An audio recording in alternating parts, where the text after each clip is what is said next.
Hallelujah. Dinadalain ko po, O Diyos, na sa oras na ito, Panginoon, hawakan mo po ang gawain ito ng daily devotion. Dalangin ko po, Ama, sa pangalan ng Panginoong Jesucristo, ng bawat isa ay handa na tanggapin ang katotohanan ng iyong makapangyarihang salita. Matuto kami, Panginoon, sa mga aral na tinuturo nito. Buksan mo ang aming mga spiritual eyes at makita namin ang mga katotohanan na tunay nga, O Diyos, kayamanan sa bawat mananalig sa iyo, Panginoon. Tunay nga, Panginoon, ang iyong salita ay wagas, ang iyong salita ay banal, ang iyong salita ay makapangyarihan. Panaligan namin ito, Ama, sa pangalan ng Panginoong Jesucristo. Hallelujah. Amen and amen. Palakpakan po natin ang ating Diyos na buhay. Hallelujah. Glory to God. Tayo po ay nasa chapter 9 na ng Job. Hallelujah. Magandang umaga po sa lahat ng nakatunghay. Praise God. Good morning kila Sister Jean. Dalangin ko na marami kang maibenta ngayon sa inyong tindahan. Hallelujah. Sister Jeanine mula sa Masbate, good morning. Sister Margie, Sister Laarni, good morning. Hallelujah. Kila Sister Luz Bimindaneri, good morning po sa inyo. Sister Ana, magkaroon ng maraming order sa iyo, bulto. Kay Ate Leia, hallelujah, na sa araw na ito, ikaw ay malusog. Okay? Normal ang BP in the name of Jesus. Good morning kay Sister Wendy sa Taguig, Sister Letty sa Cavite, Sister Eunice, QC, Quezon City o Candelaria. Okay? So, Sister Nenet sa Hankins 2, hallelujah. Praise God. Good morning po sa inyo at sa lahat na nakatungay sa gawain ito, kay Nanay Linda sa Sukat, good morning po. Happy Father's Day sa iyong mga anak na lalaki at sa mga nanay na naging tatay. Hallelujah. Praise God. Good morning po. Kay Sister Jenny Lord, good morning sa inyo. Good morning. Sister Luz sa Singapore, good morning. Dalawa kasi Luz Biminda natin. Ang isa ay nasa Singapore at ang isa ay nasa Dasmariñas. Okay, praise God. So sa oras na ito, hallelujah. Kung kayo po, na-miss niyo po yung mga nakaraang pag-aaral ng salita ng Diyos sa Job chapter 1 to 9, balikan natin yung chapter 3. Sabi dito, ang una-una, ang naging damdamin ni Job after 7 days na pagtahimik para mag-sink in sa kanya yung tinatawag nating pangyayari sa buhay niya na ang kanyang kabuhayan, lahat ng kanyang kabuhayan ay nawala. Ang kanyang mga alipin, halos lahat ay nawala. At ang kanyang mga anak na nawala sa kanyang buhay. So that is the first day, and the second day, yung kanyang katawan ay napuno ng bukol na napakasakit at napakakati. Nawala yung kanyang karangalan, nawala yung paggalang sa kanya. Nagmukha siya mula sa pagiging pinakamayaman, siya ay naging pinandidirihan pagkatapos ng mga pagsubok na dumating.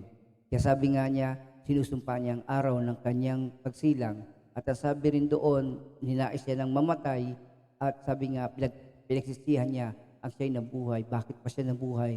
Kung magdurusa naman siya sa mabigat na suffering na dumating sa kanyang buhay. Chapter 4 and chapter 5, ito po ay nang magsalita ang isa sa kanyang mga kaibigan na nagsisimpati sa kanya. So sabi ni Eliphaz na ang kahirapan ay bunga ng kasalanan. So kung ikay nagdaranas ng kahirapan, meron kang kasalanan. Number 2, kaya ang dinaranas ni Job ay isang pagpapalo o disiplina ng Diyos. At ikatlo, ang karunungan natin base sa karanasan ay hindi sapat para sa ating pamumuhay. Ang karunungan dapat na nagmumula sa Diyos na hindi nababago at puno ng katotohanan. Yan ang dapat maging gabay natin sa ating buhay. Chapter 6 and 7. Okay? So ito ang tugon naman ni Job kila Eliphaz at sa kanyang mga kaibigan. He rebuked his friends. Sabi niya, kaibigan ko ba kayo? So hindi niya tinuring na kaibigan sapagkat ang mga kaibigan niya, ang mga kaibigan na ito ay idinidiin siya sa isang bagay na alam niya hindi niya ginagawa. Okay? Number 2, hiniling niya na siya'y mamatay na. And then number 3, sabi nga dito, tinatanong niya sa Panginoon kung ano ba ang nagawa niya para danasin niya ang napakahirap na pangyayari sa buhay niya. And number 4, tinatanong niya, Lord, ano po ang dahilan? Ano ang dahilan ng Panginoon at nangyari sa buhay niya ang mga bagay na yon? Sumunod sa Job chapter 8, ito ay sumunod si Bildad, yung ikalawang kaibigan. Ang sabi ni Bildad, magsisi ka at hanapin mo ang Diyos. Number 2, matuto ka sa karanasan ng iyong buhay. Sabi dito, pinaalala rin ni Bildad ang daan ng mga tao na nakalimot sa Panginoon at ang daan ng mga tao na nanumbalik sa Diyos. Kapamakan sa mga tumalikod sa Diyos at sa mga tao na nanumbalik sa Diyos ay ibinabalik ng Panginoon ang lahat ng biyaya na binigay niya sa kanila. Now, pagkatapos ito, ni Bildad, ito po ang sagot. Dalawang bahagi ito. Ang unang bahaging ito, ang ating pag-uusapan ngayon sa chapter 9, verse 1. Ang sagot ni Job. Okay?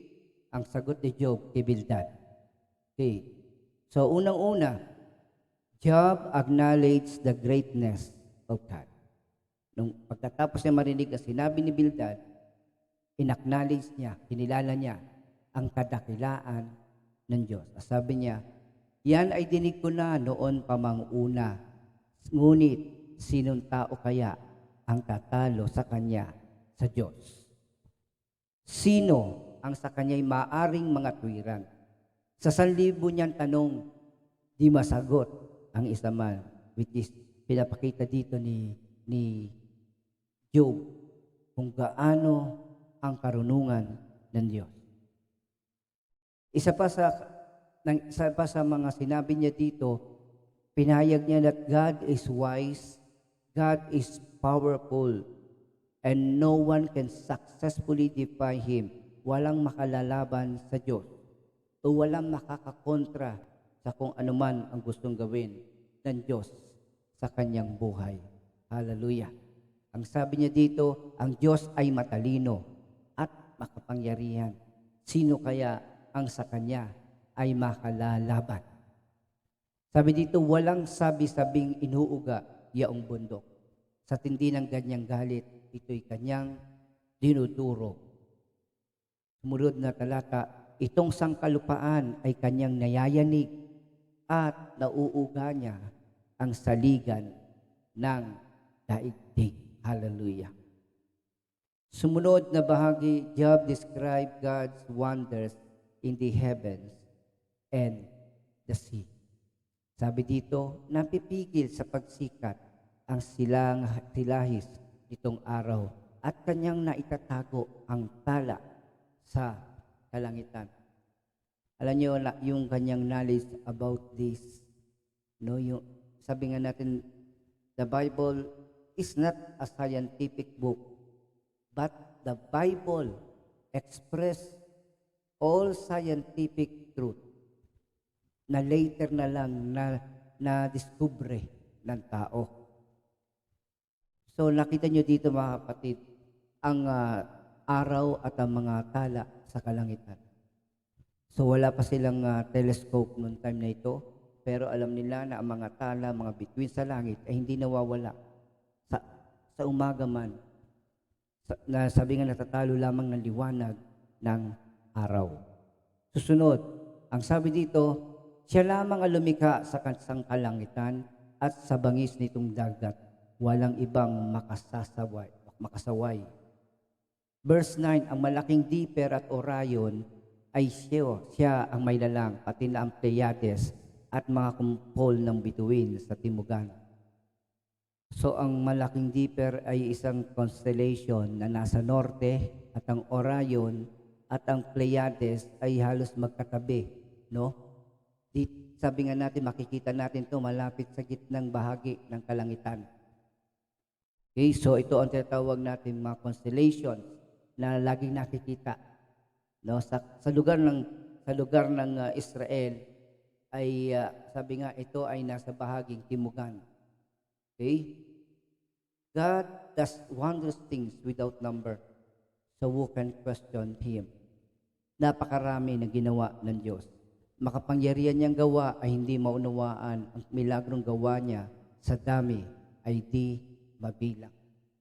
Kung napakaraming species ng hayop sa mundong ito, at kung pag-aaralan mo ang bawat species ng hayop, kasama na dyan ang iba't ibang klase ng hayop, yung mga tinatawag nating reptiles, yung mga tinatawag natin na merong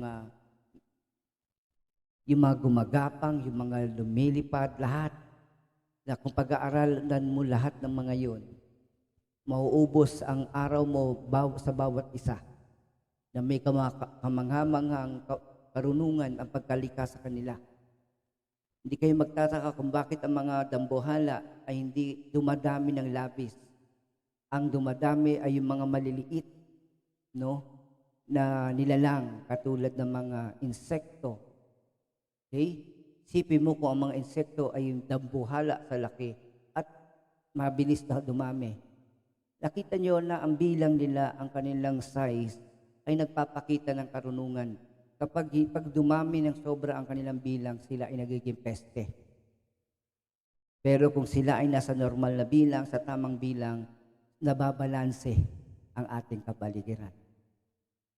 Kaya nga nung kami nasa Masbate, dahil yung mga tao doon ay laging nanguhuli ng ahas, pinapatay, niluluto, sayang, di ako nakatikim. No? Ang naging epekto naman nun, dumami ang daga. At ngayon, ang ginawa ng mga taga roon, nilason ang mga daga, masakit, yung lason ay umabot hanggang ilog at nakasama sa kapaligiran. So nakita nyo na pinipilit ng taong kontrolin ang nilalang ng Diyos. Pero hindi nila nakikita yung karunungan ng Diyos kung paano niya nakokontrol, nababalanse ang kapaligiran. Hallelujah. Tuloy natin. Siya'y nagdaraan, ngunit di ko namamalas. Siya'y hindi ko makita, bagamat at naglalakad. Totoo po ito, mga kapatid. Bakit? Sabi nga, igala mo lang yung mga mata, ang langit, sa kabundukan, maging sa karagatan, maging sa kalawakan, makikita mo ang kapangyarihan ng Diyos. Pero, makikita mo ang mga nilikha ng Diyos, pero hindi mo nakikita ang Panginoon. Parang hangin, nararamdaman mo, pero hindi nakikita ng iyong mata.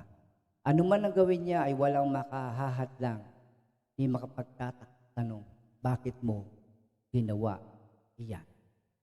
God does as He wants and no one can stand in judgment on Him. Sabi dito, ang puot ng Diyos hindi maglulubag sa mga tumulong sa dambuhalang Rahab. Yung term na Rahab ay yung tinatawag natin mga proud, no? Yung mapagmataas, mapagmalaki. Okay? Sabi dito sa verse 14, anong aking sasagot sa kanyang katanungan? Job thought that he could not reason with God. Ito ang napansin niya, na wala siyang kakayahan ipagtanggol ang kanyang sarili sa harapan ng Diyos. Kahit ako walang sala, ang tangi kong magagaway sa harap ng Diyos na hukom, manikluhod akong tunay. Kahit niya ba ayaang ako'y makapagsalita, di ko rin natitiyak kung ako'y diringgin.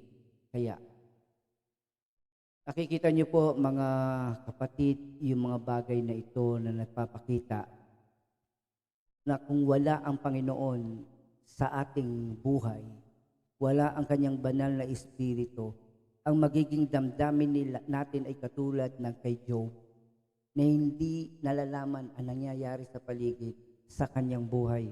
Sa ngayon, meron tayong Panginoon na namamagitan sa atin at sa Diyos.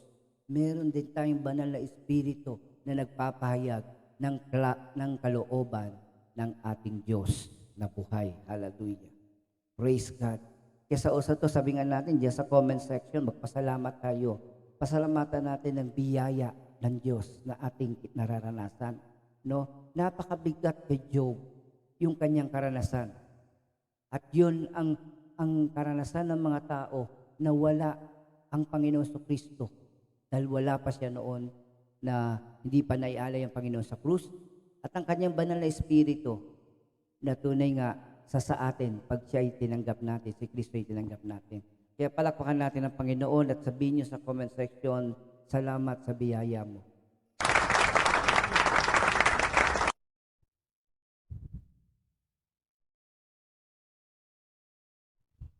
Hallelujah.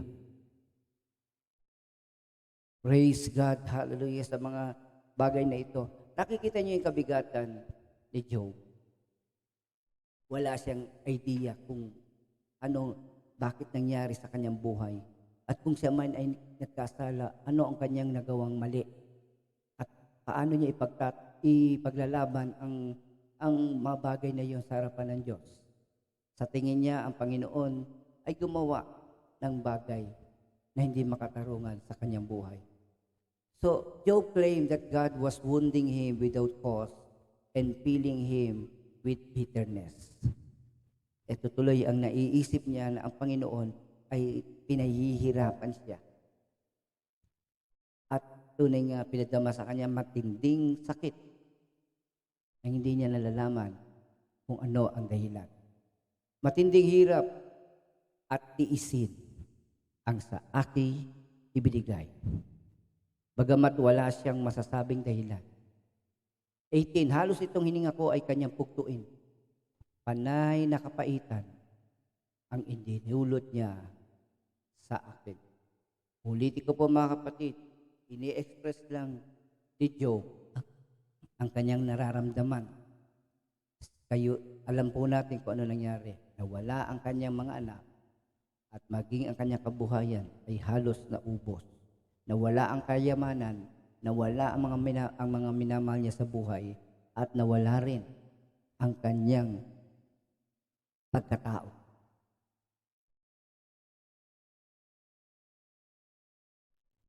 Hallelujah. Praise God. Thank you po sa mga nag-comment. Hallelujah. Job thought he would be punished no matter what he did. So ano ibig sabihin nito? Naisip tuloy ni Job na gumawa sa tindi ng katwiran, ng kabutihan, magdurusa pa rin siya. Walang tatalo sa kanya kung sa lakas na daanin. Ito yung Diyos. Siya'y wala rin katulad sa katwiran man, batakin. Ako'y walang kasalanan at tapat na namumuhay. Ngunit bawat sabihin ko ay laban sa katauhan. Job claimed that God had destroyed both the innocent and the wicked. Wala akong sala. Ang aking sinasabi, walang halaga, yaring buhay. Muhi ako sa sarili. Kaya kasabi ko lahat ng bagay, iisa ang uuwian, mabuti at masamay, kanyang pinahihirapan. Mga kapatid, ang nakikita natin kay Job ay yung kawalan niya ng kaalaman patungkol sa kalooban ng Diyos, patungkol sa Panginoon. See? So, kung ang taong matuwid ay biglang namatay, ang sabi niya dito, nagtatawa itong Diyos na hari ng santinakpan. So, nakikita niyo po yung ignorance, yung kawalan ng kaalaman ni Job patungkol sa Diyos. Itinulot niyang ang daigdig ay pagharian ng masama. Tinatakpan niya ang paningin ng namamahala. Kung hindi siya ang may gawa, sino pa nga kaya? Okay? Parang isinisisi natin sa Diyos ang paglaganap ng kasamaan sa mundo. No? Alam niyo, nakakalungkot ba? Yung ikaw mismo sa gobyerno, nakikita mo yung mga lagayan system, nakikita mo yung mga padrino system, nakikita mo yung mga utang na loob na ibig sabihin na kapag ito ay kakilala, kaibigan, kahit nasa dulo ng pila, ay uunahin. Padrino system, palakasan system, at kung ano-ano. Sabi nga, hindi nila naiisip yung mga tao na nag-aantay, yung mga tao na nangangailangan ng tunay na serbisyo. no? So, nakakalungkot yun. Sabi nga natin, hindi ba nakikita ng Diyos ang mga bagay na yan? Hindi ba nakikita ng Diyos ang kasamaan ng mundo? Sabi nga dito, life passes quickly like a runner, a swift sheep, or an eagle swooping on its prey. Ganyan daw ang buhay, napakabilis daw sa atin. Matagal pa yon, no? But usually, kapag ang tao ay namatay, sabihin nila, napakaaga namang kinuha. Sana nagtagal pa ang buhay. Totoo yon. Ang aking mga araw ay matuling nalalagas. Mga araw ko'y masama, panay na pahirap. Parang binta sumisibat sa gitna ng tubig. Parang agila kung dumagit mula sa himpapawid. Hallelujah. Kaya naniniwala si Job sa kanyang sarili, convinced that he would suffer no matter how innocent he may be. Na kahit siya ay walang kasalanan, siya ay daranas ng kapigatian. Mga kapatid, kung naalala nyo yung aral natin patungkol sa Ecclesiastes o mangangaral, no?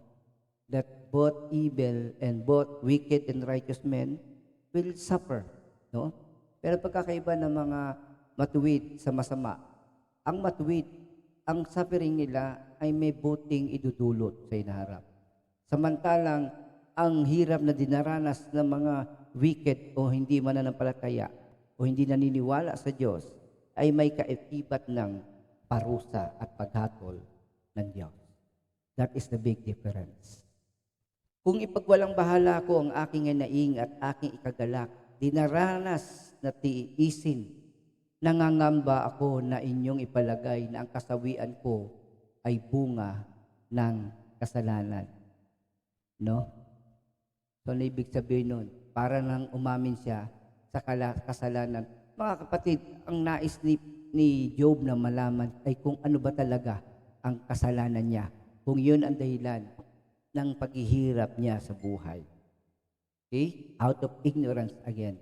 Kung ako ay nagkasala, di na ako maghahangad. Wala na rin mangyayari kahit ako'y magsikap. Sabi niya, kung mapatunayan na siya'y nagkasala, hindi na siya maghahangad pa. Ibig sabihin, hindi na siya kokontra. Tatanggapin niya kung ano man ang maging hatol. Pero nais niyang malaman kung ano. Alam niyo po mga kapatid, meron tayong tinatawag na Miranda rights. Ito po ay ginagamit sa buong mundo. Ano ang Miranda rights? Kapag ang isang tao ay huhulihin ng mga may kapangyarihan ng mga pulis, kailangan basahan siya ng kanyang karapatan, yung tinatawag na Miranda rights. You have the right to remain silent. Anything you say will be used against you. Sasabihin nila kung bakit ka nila hinuhuli. Hindi pwedeng sabihin na hinuhuli ka namin dahil secret. Kailangan sabihin nila kung ano ang kaso mo at basahin nila ang iyong karapatan. Okay? Sabi nga kung wala kang tagapagtanggol, bibigyan ka ng gobyerno ng tagapagtanggol. Hallelujah. Kaya ngayon, ang mga taong nakakaalam na sa batas, katulad ng mga kriminal, pag tinatanong sila ng mga reporter, na natiling tikaw mambibig sapagkat alam nila, anumang sabihin nila ay gagamitin laban sa kanila. Hallelujah. That is our justice system. No? The question is this, ano mas maganda? Ang justice ni God o ang justice ng tao? Ang tingin ni Job, dahil nadirim lang ng kanyang isip sa nangyari sa kanyang buhay at marami siyang hindi alam patungkol sa Diyos. At ito ang isang dahilan kung bakit pinapayagan ng Diyos ang mga kahirapan sa buhay natin. Bakit po? Para malaman natin ang katotohanan patungkol sa Diyos. A hard lesson to learn from suffering. Ano man ang aking gawin, hindi ko malilinis. Pagkatapos ako'y ihagis sa putik, pinandirihan, walang ibig na lumapit. Job sought someone to mediate between God and himself. Ito ang nakikitang solusyon. ni Job. Naghahanap siya ng mamamagitan. Kung ang Diyos ay tao lang, siya'y aking sasagutin. Umabot man sa hukuman o saan man makarating. Ngunit sa aming dalawa, sa Diyos at sa tao, ay walang mamamagitan upang kami paglapitin, iwaksi ang pag-aaway. So, naghahanap si Job ng isang tagapamagitan sa tao at sa Diyos. Isang tagapamagitan na mag-reconcile. Yung paglalapitin muli ang Diyos at ang tao. Kaya itong mag-uugnay muli sa Diyos at sa tao. Kay Job at sa Diyos. At nung panahon na yon ay wala pa. Pero ngayon ay meron na tayong tagapamagitan at ito'y walang iba kundi si Kristo Jesus. Amen po ba? Palakpakan natin ang Panginoon.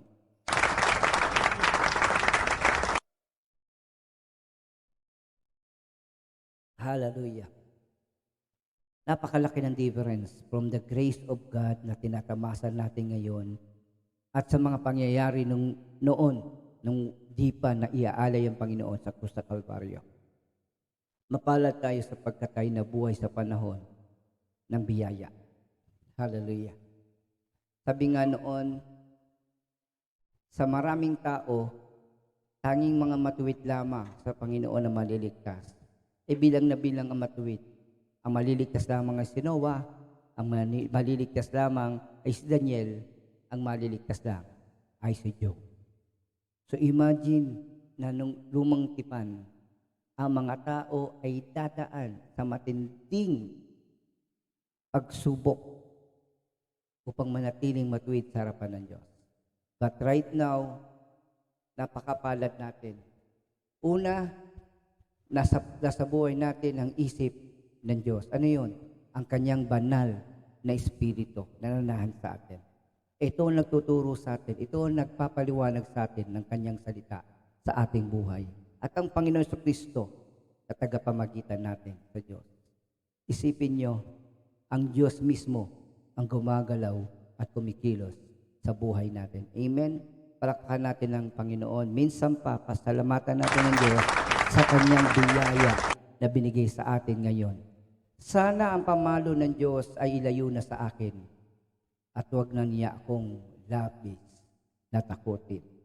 Sa huling talata, sabi dito, aking ihahayag ang gusto ko sabihin pagkat aking nababatid ang sarili kong damdamin. Sino ba nakakalam ng katotohanan sa kanyang mga desisyon? Ang tao. Pero minsan ay hindi natin nakikita ang ibang kamalian. Nakikita natin ang mali ng iba, pero hindi ang ating mali. Nakikita natin ang pagkukulang ng ibang tao, pero hindi natin napapansin ang ating sariling pagkukulang. Kaya ngayon sa ating pagwawakas, sabi dito, ano natutunan natin sa Job chapter 9? Number 1, no? God is great, wise, and mighty. Yan ang binigyan ng pansin ni Job na tunay na ang Diyos ay kamangha-mangha makapangyarihan. Sabi nga, puno ng karunungan. At sabi, isusunod, He is detached and inaccessible to man. Ito sabi ni Job, para sa kanya, mahirap lapitan ang Diyos. Okay? Number 3, hindi nakikita o hindi naiintindihan ni Job ang layunin ng Diyos. Kung merong pagsubok, kung merong kahirapan na dumating sa buhay ng tao, hindi alam ng taong ito kung anong dahilan ng Diyos. Yan ay patungkol kay Job lang. Job's life and conviction have all become vain. Ang lahat ng kanyang pagiging matuwid, matulungin, ang lahat ng mabubuting bagay, sa tingin ni Job ay nawalan ng kabuluhan. Ulitin ko, ito ay sa pananaw ni Job. Okay? Nasabi niya ito sa panahon na siya ay nagdadalamhati, sa panahon na daman-daman niya ang hirap ng kalooban sa kanyang mga naranasan sa buhay. Number 5, ang pinakamalaga sa lahat, ang pangangailangan niya ng isang tagapamagitan sa Diyos. At ngayon, meron tayong tagapamagitan sa Diyos. At ito ay ang Panginoong Hesukristo. We do not pray to the Lord Jesus. Hindi tayo nananalangin sa Panginoong Yesus. Nananalangin tayo sa Ama sa pangalan ng Panginoong Hesukristo. Sa patnubay ng banal na Espiritu. Tingnan niyo, pansinin niyo. Ang Diyos Ama, ang Diyos Anak, at ang banal na Espiritu. Ito yung tinatawag nating Holy Trinity. And these three are one. Sila ay iisa. Iisang Diyos lamang. Okay? So, si Kristo na nagkatawang tao, si Kristo na nagkaloob ng kanyang buhay para sa ating kaligtasan. Kaya tayo nakakapanalangin at dinidinig tayo ng Diyos dahil kay Kristo. At ang banal na Espiritu ang nangungusap para sa atin upang tugunin tayo ng Diyos. Ang banal na Espiritu ang nagtuturo sa atin paano ang tamang pagsamba, paano ang tamang pagpupuri. Kaya walang may pagmamalaki ang sinuman na nagagawa niya ang lahat ng bagay sa kanyang sariling kakayahan. Ito ay sa kapangyarihan at tulong ng Diyos. Hallelujah. Palakpakan natin ang Panginoon. Glory to God. Praise God. Hallelujah. Karaniwan na ang tao ay dumaranas ng kapigatian at pagsubok na siya ay nakatingin sa kasalukuyan. Dinadama niya yung hirap, hindi niya nakikita na sa hinaharap ay magbabago rin to. Parang bagyo na dadaan at pagkatapos ng bagyo, muling sisikat ang maaliwalas na panahon. Sabi nga, ang mga bagyong ito ay kailangan ng lupa, ang mga bagyong ito ay kailangan din ng ating mundo para ito'y parang walis tambo at pandakot na naglilinis sa ating kapaligiran. No? Sa isang daanan nga lang, no? Ang lahat na walang kabuluhan ay nagiging basura. At ang lahat ng bagay na pinahalagaan ng tao ay nawawalan ng kabuluhan. 2 Corinthians 4:17. Ang bagya at panandaliang kapigatiang dinaranas ko ngayon ay magbubunga ng kaligayahang walang hanggan at walang katulad. Mga kapatid, ito ang totoo about suffering and trials, they are temporary.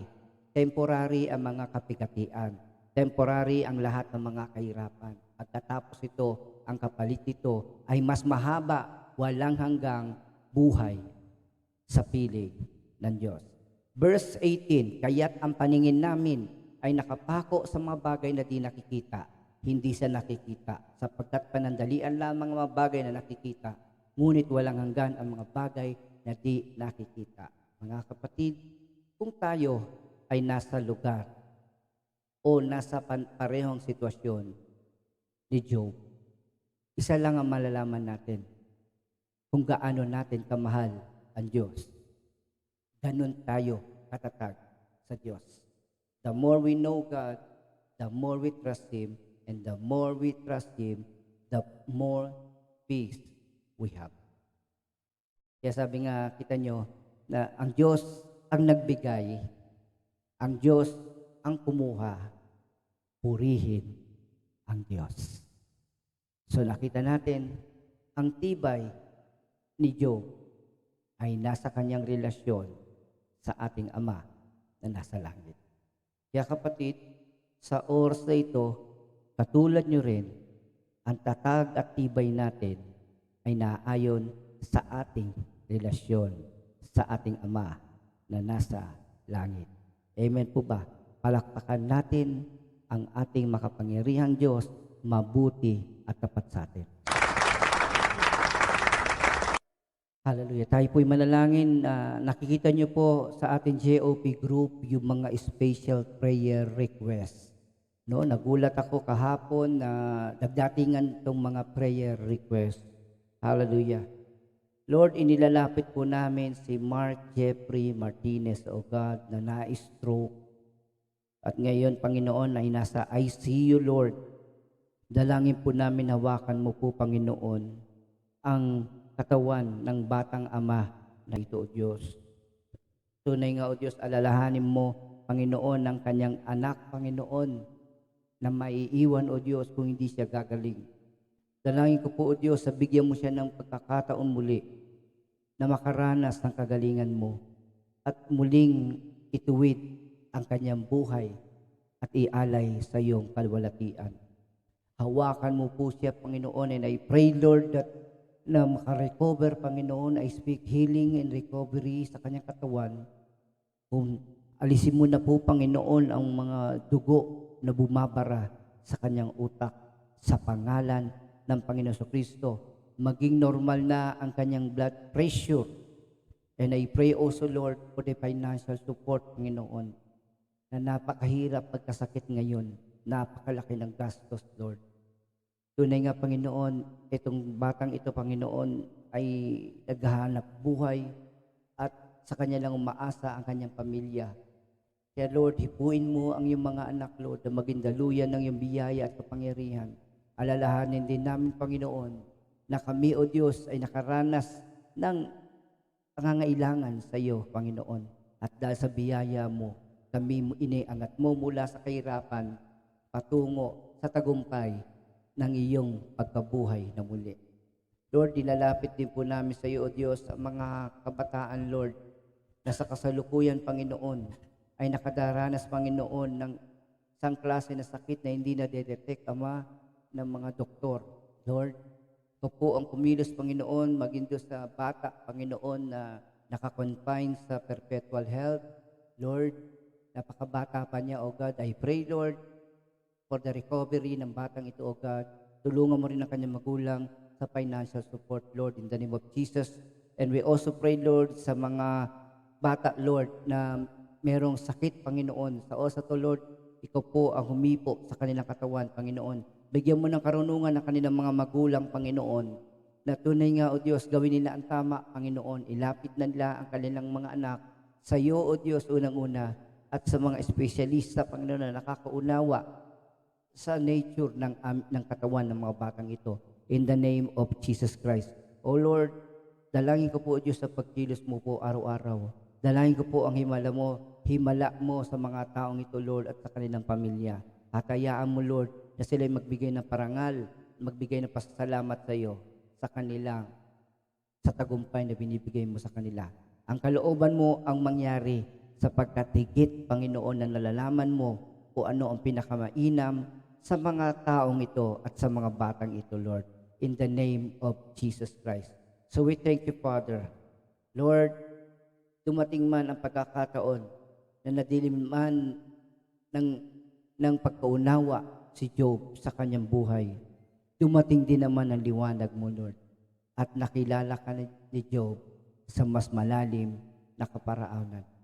Lord, we pray, O God, that we do not look on our present situation, but we look upon you, Jesus Christ, and you are waiting in the finish line to give to us the reward of being faithful to you.